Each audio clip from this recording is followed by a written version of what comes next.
Assalomu alaykum do'stlar, men Kinomanman va bu Z Apokalipsisi filmi. Xavfli virus 99% insoniyatni qonxo'r zombilarga aylantirdi.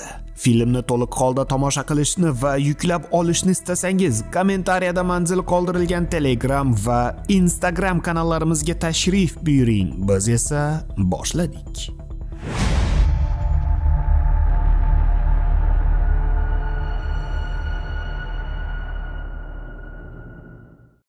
Er-xotin Manel va Juliyalar oilaviy muammolarni gaplashib ketishayotganda valaqlashdan u yog'iga o'tmagan xotini sabab sal qolsa avariya bo'lib o'lib ketishardi. Bir o'limdan qoldiga deb turishganda to'satdan yuk mashinasi tagida qolib ketishadi. Juliya yashab qola olmagach, mana bir yildirki Manel bevalikda o'zi yashab kelmoqda edi. Televizorda g'alati virus tarqala boshlaganligi sabab chegaralarni yopish haqida gapirishadi. Barchasiga tupurib qo'ygan Manel esa uni o'chirib qo'yadi. Ko'chaga chiqqan erkak tez yordam mashinalari qayergadir ketayotganligini ko'radi. Shahar devorlari oxir zamon kelganligi haqidagi bitiklar bilan to'lgan edi. Manel uning yaxtasini sotib olmoqchi bo'lgan ayollar bilan uchrashadi. Uyga qaytayotgan Manelga singlisi qo'ng'iroq qiladi, biroq u javob bermaydi. Yo'l bo'yi do'konga kirgach, barcha do'kon rastalarni talon-taroj qilayotganligini ko'radi. Uyga kelgan Manel virus Ispaniyaga ham kirib kelganligini eshitadi. Kechqurun akasiga qo'ng'iroq qilgan Belen hukumatning yog'liq joyda ishlaydigan erining sharofati bilan ularni Kanar orollariga ko'chirib o'tkazayotganliklarini aytib, unga ular bilan ketishni taklif qiladi. Ammo u bundan bosh tortadi. Ertasi kuni barcha qo'shnilari ko'chib ketayotganligini ko'rgach, u ham ketishga qaror qiladi. Radio orqali paydo bo'lgan virus sanoqli daqiqalarda odamlarni zararlashini va u tishlash orqali yuqishini xabar qilishadi. Aeroportga kelgan Manel singliga qo'ng'iroq qilib, ular bilan ketishga rozi ekanligini aytadi, biroq to'satdan barcha reyslar to'xtatiladi va odamlar sarosimaga tusha boshlashadi. Barcha mamlakatdagi favqulodda holat haqida xabar oladi.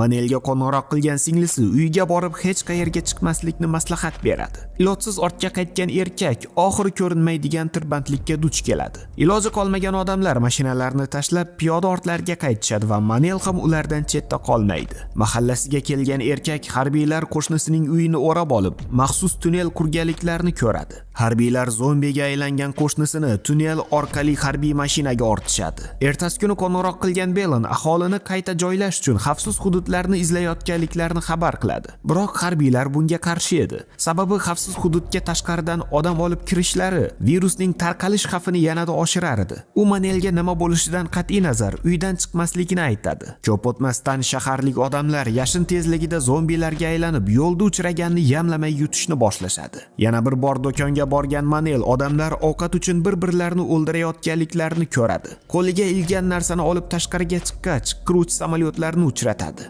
Oldidan yugurib o'tgan yaralangan politsiyachi ichkariga kirib eshiklarni qulflab qo'yadi. Ko'p o'tmasdan akrobat zombilar qochayotgan odamlarni ushlab g'ajishni boshlashadi. Ko'rganlardan ishtonni qo'llab olgan Manel tezdagina uyiga yo'l oladi. Ayni kunda chiqish qilgan prezident karantin joriy qilinganligini e'lon qiladi. Holat jiddiyligini tushungan Manel esa uyning kirish eshiklarini tambalab, kuzatuv kameralarini o'rnatib chiqadi. Tunda harbiylar aholini evakuatsiya qilgani keladi, ammo unga xabar yozgan Belen ko'chaga chiqmaslikni buyuradi. Chiroqlarni o'chirgan Manel esa eshikni urayotgan politsiyachilardan yashirinadi. Uyda hech kim yo'q deb hisoblagan harbiylar ortlariga qaytishadi. 2 haftadan so'ng oziq-ovqati tugagan Manel aloqa yo'qligi sabab singliga qo'ng'iroq qila olmaydi. Boshqa iloji qolmagan erkak ochlikdan o'lmaslik uchun tish tirnog'igacha qurollanib tashqariga chiqadi.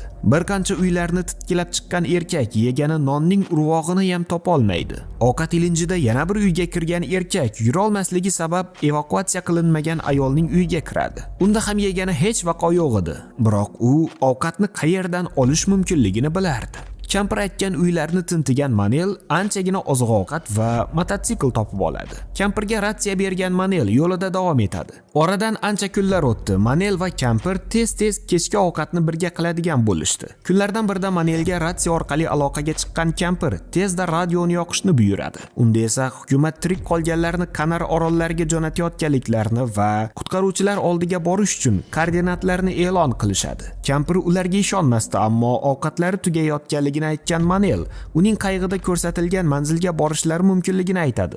Biroq kampir bundan bosh tortadi. Ertasi kuni kampir Manelning chaqiriqlariga javob bermaydi. Uning uyiga xabar olgani kirgan erkak u o'z joniga qasd qilganligini ko'radi. Ortiga qaytayotgan Manelga zombi hujum qiladi va qanchalik qarshilik qilmasin chaqqonlik qilgan tvar uning qo'lidan tishlab oladi. Xayriyatki so'yloq tishlari uning himoya nimchasidan o'tolmaydi, ammo basharasiga tupurishga ulguradi. Bir amallab mashina eshigini ochgan Manel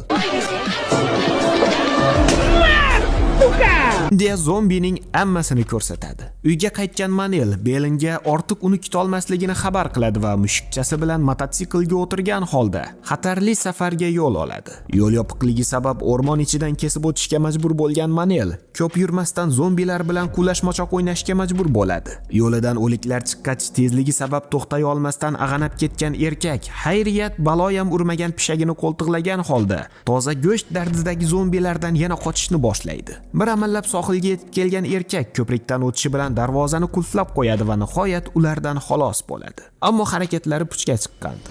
Sohilda birorta ham qayiq qolmagan edi. Suv o'rtasida tashlab ketilganidan tashqari albatta. Qayiqqacha suzib borgan Manel uni yoqmoqchi bo'ladi, biroq benzini qolmagan ekan. Baxtiga yonidagi qayiqcha 90 benziniga to'la edi va Manel pishakchasi bilan yo'lini davom etadi. Yo'l yursa ham mo'l yurgan Manel singliga xabar jo'natishni davom etadi, biroq hali ham aloqa tiklanmagan edi. Yarim yo'lga kelganda qayiq dvigateli ishdan chiqib, ko'lning qoq o'rtasida qolib ketishadi. Olisdan chiroq nurlarni ko'rgan Manel yordam so'rab ularni chaqiradi va qurollangan ukrainlarga duch keladi. Uni kemaga olgan odamlar issiq ovqat berishadi. Ispan tilida gapira oladigan Viktor ismli erkak Kanar orollari ham karantinga olinganligini va harbiylar ularga orolga tushishni man qilganliklarini aytadi. Kechasi uxlagani yotgan Manel shovqindan uyg'onib ketadi va tashqariga qaragach, tirik qolganlar guruhi kema ekipajidan yordam so'rayotganliklarini ko'radi. Ertasi kuni Viktordan ular haqida so'raganida, kechasi hech kim kelmaganligini aytadi. Manelni kema kapitani oldiga olib kelishadi va mamlakatdagi shifoxona va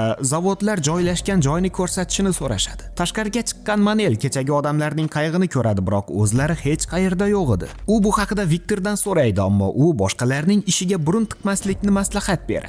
Nimadir netoligini sezgan Manel pishakchasini olib kemadan surishga qaror qiladi. Yo'l bo'yi bog'lab qo'yilgan odamlarni ko'radi va ulardan birini ozod qilishi bilan zapal bo'lishadi va qorovul uni otib tashlaydi. Ayni damda paydo bo'lgan Viktor qorovuldan qurolni olishga urinadi va hamma yoqni dabdala qilishadi. Ancha-muncha mushtlashganlardan so'ng Viktor nomiga yarasha g'alaba qiladi. Endi u bilan ekanligini aytgan Viktor unga vertolyot topib berish kerakligini ta'kidlaydi. Pisib chiqib bir amallab endi qayiqqa o'tirishgandi, hamki qulog'i din qorovullar paydo bo'lib o'q uzishni boshlashadi. Javob qaytargan Viktor yelkasidan jarohat oladi. O'q yomg'iridan qochishga muvaffaq bo'lishgach, Viktorni o'zi bilan olgan Manel tashlandiq mashinalardan birini olib u yerdan ketishadi. Ular Julia vafot etgan shifoxonaga yo'l olishadi, sababi o'sha yerda vertolyot bor edi. Yo'l bo'yi Viktor kema kapitanining haqiqiy maxluq bo'lganligini aytadi. Quruqlikda o'z qochoqxonasiga asos solgan kapitan u yerda faqatgina unga bo'ysunganlar yashashiga ruxsat berar va ayollar va voyaga yetmagan bolalarni nafsi uchun xo'rlar edi.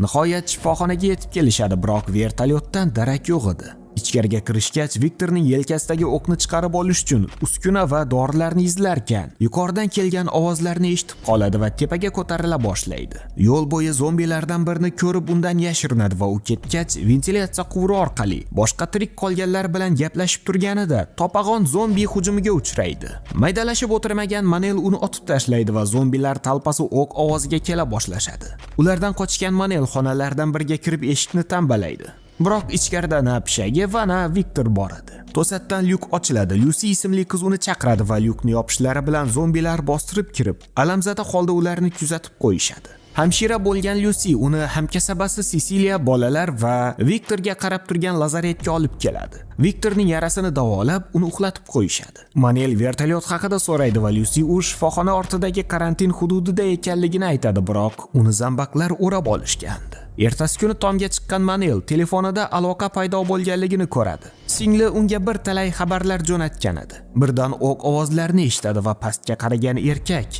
kema kapitani kelganligini ko'radi. Manel qolganlarni bundan ogohlantiradi va vertolyot oldiga borish uchun podvalga tushishga qaror qilishadi. Tutun va o'liklar to'la yerto'ladan o'tisharkan eshik qulf ekanligini ko'rishadi va uni ochishlari bilan Sisiliyaga tashlangan zombi uni tishlashga urinadi. Uchovlon bir amallab yoqalashib zombini o'ldirishadi. Zararlanishga ulgurgan Sisiliya esa usiz ketishni buyuradi. Koridorga chiqib olishgach, bir qancha zombilar kelayotganligini ko'rishadi va sekinkina surmoqchi bo'lishganda zombilardan biri shovqin chiqarib qoladi va qolganlari ham uning ortidan ergashib, ularni ko'rib qolishadi. Bir amallab shkafga berkinishgach, bir to'da qonxo'rlar qurshovida qolib, endi o'ldik deb turishganda kapitanning guruhi paydo bo'lib, barcha zambaqlarni otib tashlashadi. Biroq ularni ko'rmasdan yo'llarida davom etishadi. Tashqariga chiqqan guruh vertolyot turgan hududga yetib keladi. YouTube'dagi maslahatlarni eslagan Manel bir qancha qafaslarni birlashtirib, ulardan himoya qalqonini yasaydi va tashqariga chiqishadi. Oldiniga hammasi yaxshi edi, toki g'ildiraklardan biri qiychillab qolmaguncha.